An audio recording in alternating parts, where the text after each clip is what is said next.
Buen día, soy el Dr. Alejandro, estamos filosofando y esto es Historia de la Filosofía. Continuamos con nuestro recorrido a través de la filosofía moderna. Y el día de hoy vamos a revisar uno de los pensadores más importantes de toda la historia, René Descartes. Con Descartes se inaugura una nueva época en la historia del pensamiento. Si bien el Renacimiento ya presentaba algunos cambios y algunas alternativas de lo que había sido la filosofía desde la antigüedad y la época medieval, es con Descartes con quien oficialmente comienza la filosofía moderna. Para que existiera un pensador como Descartes se debían dar todas las condiciones históricas necesarias. Y para entenderlo es importante acudir al contexto histórico. Por eso nosotros hicimos algunos videos para contextualizar su época, que te recomiendo que revises. Descartes vive en una época de mucha incertidumbre. Las antiguas certezas que había dado la religión y la filosofía escolástica comenzaban a desmoronarse. Por un lado, los antiguos modelos ya no pueden responder a las observaciones y a los nuevos sistemas que observamos en la ciencia, como sucede con los planteamientos de Copérnico y Galileo, quienes plantearon un modelo heliocéntrico donde el Sol se encuentra en el centro del sistema solar. Igualmente, el protestantismo había erosionado el poder y el prestigio de la Iglesia Católica. El continente europeo se vio envuelto en terribles guerras religiosas entre católicos y protestantes, cada uno afirmando tener la razón dentro de la misma religión cristiana. Se trata de tiempos convulsos y difíciles, y lo que se necesita es una nueva forma de dar certeza al conocimiento. Parece ser que ni la autoridad de los antiguos pensadores ni de las Sagradas Escrituras son suficientes para responder a los problemas que ahora quejan a la humanidad. Es por eso que para Descartes va a ser una misión buscar una forma de fundamentar el conocimiento y lo que a la postre traerá una nueva forma de comprender todo el mundo.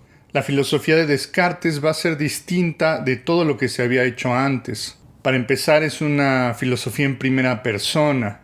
Descartes habla desde su experiencia, quizás inspirado en los ensayos de Montaigne, un célebre escritor que hablaba de una forma aforística, pero pensando siempre desde su propio punto de vista. Decía Montaigne que conocer a un solo hombre, a sí mismo, significaba conocer a todos los hombres. Y esto no es muy distinto del planteamiento que hará Descartes. Si puedo encontrar una certeza dentro de mi interior, quizás todos los seres humanos también puedan encontrarla. Por eso la filosofía de Descartes es una filosofía en primera persona, que habla desde el yo. Ya en estos momentos había entrado en boga el humanismo, y si en otros tiempos la facultad de la razón se había asociado a algo natural, como el logos de los griegos, o algo sobrenatural, como en el caso de Dios y la teología medieval, en el caso de Descartes y el Renacimiento, por primera vez la razón se va a entender como algo exclusivamente humano. Si la razón es humana, quiere decir que nosotros tenemos la capacidad de descifrarla, de conocerla, y no dejarla como un misterio, tal como sucedía en épocas anteriores. Otra inspiración muy importante de Descartes fueron las matemáticas. Descartes notó que en las matemáticas podíamos encontrar verdades y certezas incluso de forma evidente. No cabe duda que el resultado de las operaciones matemáticas es el mismo, no importa cuántas veces lo hagamos. No por nada, Descartes fue un gran innovador también en este campo. Es el padre de la geometría analítica y el plano cartesiano lleva su nombre. Igualmente, Descartes hizo algunas contribuciones en la física, pensando que el universo debía entenderse como un gran reloj, como un mecanismo. Dadas las condiciones, podemos saber cómo se comportarán los seres naturales. Si tomamos en cuenta las variables que están en juego, podemos también saber un resultado específico. Así pues, el pensamiento de Descartes es uno que busca claridad, donde nada quede oculto y pueda ser comprendido. La meta de Descartes es encontrar siempre ideas claras y distintas, es decir, que podamos definir de forma muy sencilla y muy simple cosas que quizás en otro momento podría parecernos lo más complicado. Con Descartes decimos que tenemos ideas claras cuando la mente reconoce todos los elementos que la componen, y tenemos ideas distintas cuando la mente no confunde una idea con otra. Así pues, Descartes se plantea un método que sirva como fundamento del conocimiento. Las características del método que plantea Descartes son al menos 4. Primero, cualquier cosa que planteemos debe proceder de algo evidente, es decir, que se reconozca como algo verdadero de forma inmediata, tal como sucede en las matemáticas y sin tener que acudir a otras autoridades o recursos ajenos. Es decir, no tenemos que recurrir, por ejemplo, a los libros de Aristóteles o a las Sagradas Escrituras para saber qué es verdadero, pues hay cosas que nos aparecen evidentes en sí mismas. Así pues, llegamos a la evidencia a través de intuiciones. Es muy importante entender que la palabra intuición tiene un significado muy particular en filosofía, que no quiere decir lo que se suele entender de forma coloquial. En Descartes, una intuición sería una idea clara y distinta, pero que obtenemos de forma inmediata, que por tanto se nos presenta como algo evidente.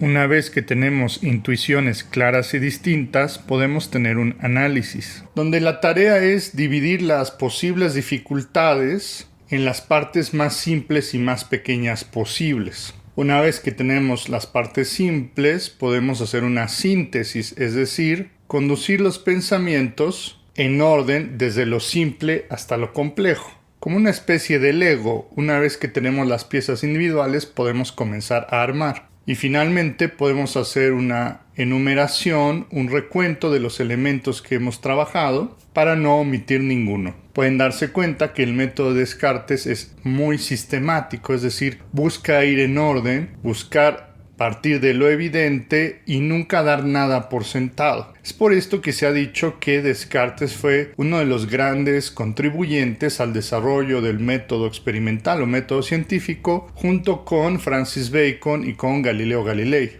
Esto que sirve para la ciencia experimental también buscó hacerlo Descartes con la filosofía, es decir, encontrar un método riguroso que sea infalible y que parta de certezas evidentes. De ahí que Descartes se plantee la duda metódica. Debemos dudar de absolutamente todo, de omnibus dubitandum est. Y sólo así podemos encontrar certezas. Descartes busca algo verdadero y cierto en sí mismo, que sea irrefutable y que parta de una verdad que podamos comprobar cotidianamente. Esto es lo que distingue a Descartes de toda filosofía anterior y lo que lo va a colocar como el padre de la filosofía moderna e inaugurando una nueva etapa en la historia del pensamiento. Debemos estar atentos y alertas, ya que continuamente nuestros sentidos nos engañan. Cuando percibimos la realidad, a veces observamos cosas que no son como parecen. Cuando estamos dormidos, también podemos advertir cosas que no existen en la realidad. Y no solo nuestros sentidos y nuestras percepciones nos engañan, también lo hace a veces la razón cuando llega a fallos o conclusiones erróneas. De esta manera Descartes se plantea dudar de todo. Duda de los sentidos, duda de los testimonios de las demás personas, duda de las disciplinas distintas que han formado el conocimiento durante siglos. Se trata de un método también llamado la duda metódica. Pues solamente poniendo en duda es que podemos encontrar algo absolutamente certero.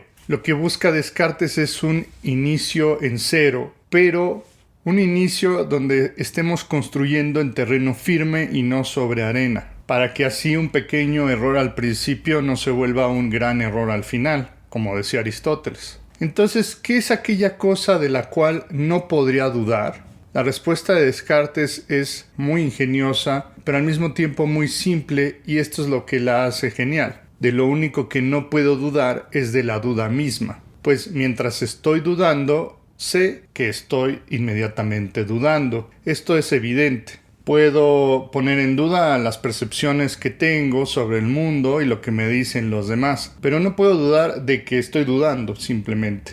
Y mientras albergo esa duda, estoy pensando. Quizás durante el sueño podría estar pensando que soy otra persona y vivo en otro lugar. Pero si puedo tener un pensamiento, puedo saber que al menos existo como alguien que está dudando. Es aquí donde formula Descartes su gran frase, cogito ergo sum, pienso luego existo. La frase la encontramos en francés, je pense donc je suis, y es importante detenernos a comprender sus elementos. Cuando se dice je pense, yo pienso, o cogito, nos estamos refiriendo a algo o a alguien que está ejerciendo una actividad mental, está pensando. En español se suele traducir pienso, luego existo, pero este luego puede ser un poco equívoco. El donc francés o el ergo latino lo que quieren significar más bien es una consecuencia lógica. En español sería más exacto decir por lo tanto. No es que por pensar luego exista, como a veces se suele entender, pues hay muchas cosas que existen que simplemente no piensan, como cualquier roca.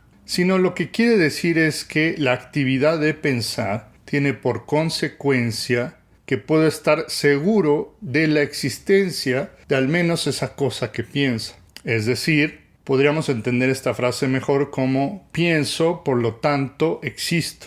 Lo que está buscando Descartes es una certeza, un lugar donde poner la primera piedra para construir el edificio del conocimiento. Y es que a través de la actividad de pensar estoy seguro de que existe algo pensante y de ahí que se diga pienso luego existo. Esta frase nos da una certeza incontrovertible, de un rigor lógico absoluto. El pensar es una evidencia absolutamente cierta para el que está pensando, y de ahí se deriva la existencia de ese pensador. Supone el inicio para crear un nuevo modelo de conocimiento o una nueva epistemología. Recordemos que la epistemología es el área de la filosofía que se dedica a estudiar el conocimiento y cómo conocemos. Toda la filosofía anterior había aceptado dogmáticamente la existencia del mundo externo o de una realidad sin ponerla en demasiada cuestión, salvo algunos casos como el de los escépticos. Sin embargo, Descartes partirá del hecho de que debemos dudar de todo, y ese antiguo realismo también debe ser cuestionado. Si la filosofía antigua había arrancado con la existencia de la naturaleza y la pregunta sobre el fundamento, y la filosofía medieval se había dedicado a la preocupación sobre la salvación y las características de Dios, la filosofía moderna arrancará a partir de un sujeto que piensa y se pregunta, es decir, se tratará de una nueva epistemología, una nueva forma de crear el conocimiento a partir del sujeto. En otras palabras, la característica que distinguirá a la filosofía a partir de este momento es la subjetividad, debido a que la filosofía moderna arranca de un sujeto que piensa. Lo que enseña la epistemología de Descartes es que el conocimiento objetivo, científico y filosófico debe ser primero sustentado bajo la idea del sujeto y de cómo la subjetividad es la primera certeza que podemos tener realmente. La objetividad debe fundarse en la subjetividad. Una nota histórica que es importante comentar es que podemos encontrar antecedentes de la formulación de Descartes en otros pensadores. Formulaciones similares ya habían aparecido en Aristóteles, Agustín, Avicena, Gómez Pereira y Francisco Sánchez. Sin embargo, Descartes respondió ante esta polémica diciendo lo siguiente: es una cosa en sí misma tan simple y natural el inferir que se existe a partir del hecho de que se duda, que hubiera podido salir de la pluma de cualquiera. Y es que ese es el mérito de la duda cartesiana. No importa que lo hubiera dicho Descartes o cualquier otro filósofo, sino que era algo evidente en sí mismo. El hecho que recordemos a Descartes como el que acuñó esta idea y no a los otros pensadores es porque las condiciones históricas para que su idea echara raíz y fuera adoptada como un nuevo modelo de pensamiento solamente habían sido conseguidas en la época de Descartes. Antes de ello no se necesitaba todavía de un nuevo fundamento del conocimiento, como en los casos de Aristóteles, Agustín y Avicena, que partían de un realismo, mientras que en los casos de Gómez Pereira y Francisco Sánchez eran pensadores españoles y muy probablemente este hecho hizo que sus ideas no fueran tan difundidas debido a la censura eclesiástica. Si bien Descartes nació en Francia,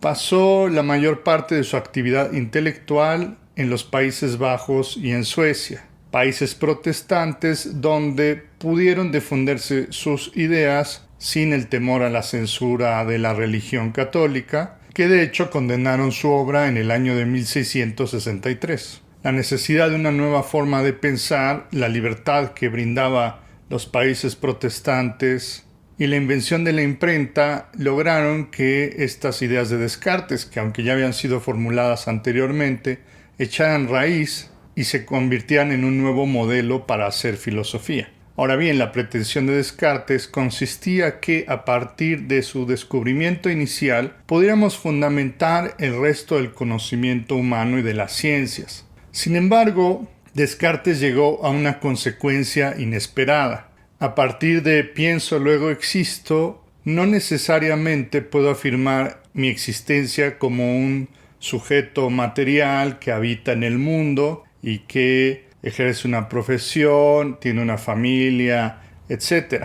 Es decir, a partir del cogito cartesiano, también como se le llama a este argumento, no necesariamente pruebo la existencia de un sujeto personal, por ejemplo, del de Descartes o el mío, Alejandro, sino de una mente que está pensando. Es decir, lo único que puedo probar es la existencia de un sujeto del conocimiento, un sujeto epistemológico. Una posible objeción la hace el mismo Descartes con el experimento mental del genio maligno. Imaginemos que existe un genio que juega con nuestras impresiones y nuestras percepciones, de tal manera que nosotros habitaríamos en un mundo falso. Este experimento mental sigue las mismas reglas que la película Matrix, donde las máquinas capturan a los seres humanos e introducen información directamente a sus ondas cerebrales, de tal suerte que ellos viven en una realidad simulada o virtual sin saber que esa no es la auténtica realidad. Así pues, si nosotros viviéramos en la Matrix y hacemos el cogito cartesiano, podría estar seguro de mi existencia, pero no de que lo que estoy percibiendo sea verdadero. Con esto, Descartes ha llegado a una certeza incontrovertible. Sin duda puedo decir que existo porque pienso, pero no puedo decir nada más, ni afirmar que la realidad y las impresiones que estoy conociendo son verdaderas, porque podría estar viviendo en un error, como en el caso del genio maligno o la Matrix. El propio Descartes tiene que acudir a un argumento deus ex machina, es decir, acudiendo a la misericordia y a la bondad de Dios, diciendo que si Dios existe, no permitiría que un genio nos engañaría, ya que Dios es benévolo. Para que este argumento funcione, debemos de conceder como un acto de fe la existencia de Dios o probarlo, cosa que Descartes intentó. En un video anterior nosotros presentamos el argumento de San Anselmo y ahí hablábamos de la variación que hace Descartes del argumento, ya que es muy similar. Para decirlo rápidamente, Descartes parte de la definición de un ser perfecto y si este ser perfecto es efectivamente perfecto, entonces debería existir. Sin embargo, nosotros ya hablábamos cómo este argumento no se sostiene y que no podemos derivar la existencia de algo a partir de una conceptualización. Descartes así puede probar la existencia de una mente inmaterial, pero no que las percepciones que está recibiendo son verdaderas. Este mismo problema puede formularse de otro modo. Descartes hablaba de dos tipos de cosas o de sustancias distintas en el mundo. Por un lado tenemos esta mente inmaterial que Descartes llamó res cogitans, es decir, aquello que piensa o la cosa que piensa, y por otro lado la existencia de las cosas materiales que podemos tocar y sentir en el mundo, es decir, la res extensa, las cosas físicas que están en el universo extendidas, de ahí el nombre, en 3 dimensiones. Así, para Descartes habrá dos sustancias que componen al ser humano: la res cogitans, que se asocia con el pensamiento, y la res extensa, que se asocia con la extensión en el espacio. Estas dos sustancias son incompatibles. Los pensamientos no tienen un lugar en el espacio y las cosas no tienen las características del pensamiento. El problema que surge a partir de la filosofía de Descartes es cómo se relaciona la res cogitans y la res extensa, o cómo podemos salir de nuestra mente inmaterial a comprobar que las cosas que percibimos son verdaderamente reales. Una forma de garantizar esto sería precisamente apelando a la misericordia y la existencia de Dios, siendo Dios, junto a la res cogitans y la res extensa, una tercera sustancia. Pero otro problema que surge es cómo se relacionaría la mente y el cuerpo. El ser humano tiene las dos sustancias. Por un lado pensamos y por el otro lado tenemos un cuerpo. ¿Cómo se relacionarían estos dos elementos? Tenemos un problema que se nos desplaza al ámbito del organismo, de la anatomía o de la biología. ¿Cómo es que nuestra mente se comunica con nuestro cuerpo? Descartes encontró un órgano, por entonces, de funciones desconocidas llamada la glándula pineal, que para Descartes servía como un órgano que comunicaba la mente y el cuerpo. Sin embargo, la glándula pineal pues es un órgano material. ¿Cómo es que un órgano material podría generar pensamientos inmateriales? Para Descartes, estas dos sustancias son opuestas y completamente distintas. Se habla de un dualismo cartesiano y él cae en una trampa que surge a partir de su propia propuesta. Por un lado, no puede responder con mucha efectividad el problema del genio maligno acudiendo a la solución cuestionable de la existencia de Dios, y por otro lado, la glándula pineal tampoco responde cómo se da la comunicación entre estas dos sustancias. El resultado es el solipsismo. El solipsismo es una postura filosófica donde se argumenta que solamente puedo estar seguro de la existencia de mi propia mente y nada más. Descartes no quería caer en el solipsismo, pero sus argumentos nos llevan justamente hacia allá. No hay salida de la postura solipsista desde la filosofía cartesiana. Así pues, hay quienes que por este motivo argumentan que la filosofía cartesiana fracasó, que no pudo responder a sus propios problemas. Sin embargo, argumentaría que lo contrario es cierto. Descartes se adelantó a su época, se planteó preguntas que nadie se había hecho nunca, y de hecho estas preguntas van a ser los planos con los cuales se va a construir todo el conocimiento filosófico a partir de entonces. En buena manera podríamos decir que la búsqueda de la filosofía moderna es precisamente la búsqueda por responder a las cuestiones que Descartes se planteó en este momento. Y las grandes preguntas de la filosofía moderna van a ser cómo salir del solipsismo cartesiano, cómo establecer la relación entre el cuerpo y la mente, cuáles facultades del conocimiento son superiores y qué es el conocimiento y cómo podemos tener un conocimiento certero. A partir de Descartes se van a derivar las posturas filosóficas que van a definir los siguientes 3 siglos. El racionalismo, el empirismo y el idealismo.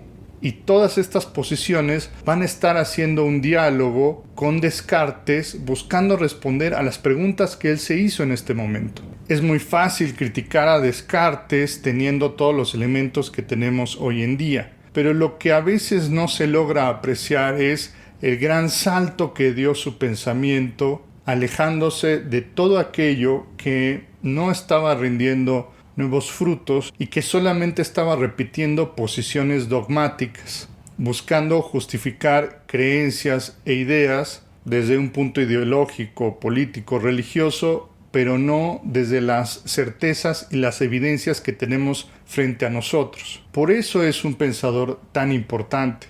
El pensamiento de Descartes se adelantó siglos a su propia época, y es por eso que él mismo no puede contestar las problemáticas que surgieron a partir de su planteamiento. Sin embargo, todos los filósofos posteriores van a seguir sus pasos, proponiendo cosas nuevas, distintas, pero siempre a partir del planteamiento de Descartes. Podemos decir con confianza que gracias a Descartes, la filosofía transitó de un pensamiento metafísico y teológico a uno epistemológico.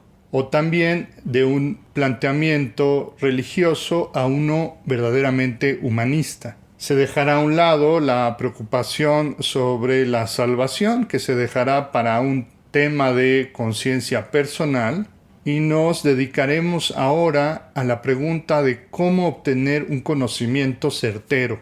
Así pues, el cogito cartesiano es una de las grandes contribuciones de la historia de la filosofía y representó un cambio de paradigma sin precedentes. Todos aquellos que vivimos después de Descartes, aun sus detractores, piensan y pensamos de un modo cartesiano, asumiendo la distinción entre un mundo interno y externo y suponiendo la certeza de un conocimiento objetivo a partir de la subjetividad, algo que quizás nos suena trivial para nuestra época, pero que hasta entonces no se había visto las consecuencias de una formulación tan importante y tan relevante, y por esto llegó a cambiar la historia.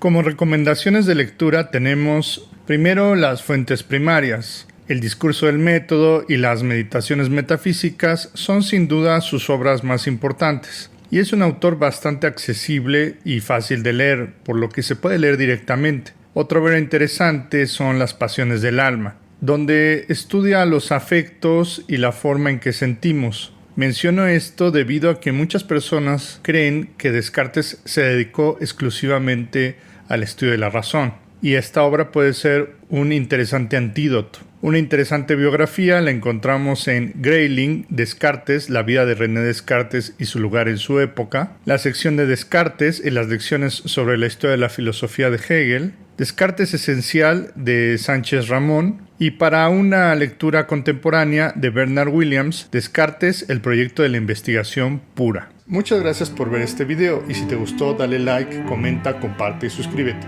Toca la campanita para recibir las notificaciones y visita mi página de Patreon, página web, si quieres conocer los cursos o si quieres ayudarme. Los vínculos están en la descripción del video. Nos vemos en la siguiente. Hasta pronto.